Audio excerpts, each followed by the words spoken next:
এই বাগানটা আমার আম্মুর অনেক শখের একটা বাগান ছিল।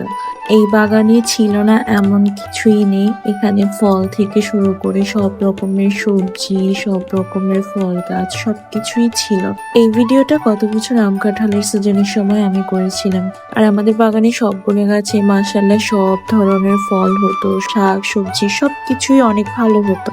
আমাদের অনেকগুলো আম গাছ ছিল, সবগুলো আম গাছের আমগুলো এত মিষ্টি ছিল, একদম কোনো আঁশ ছিল না।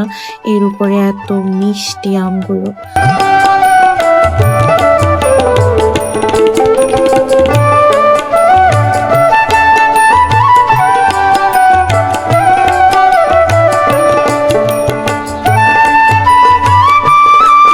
আমাদের এই পেঁপেগুলো অনেক বড় হতো আর অনেক মিষ্টি হতো এই পেঁপেগুলো। আর আমাদের বাগানে সব থেকে বেশি ছিল মরিচ গাছ, সব ধরনের মরিচ ছিল। আর মরিচগুলো এত পরিমাণে ঝাল ছিল।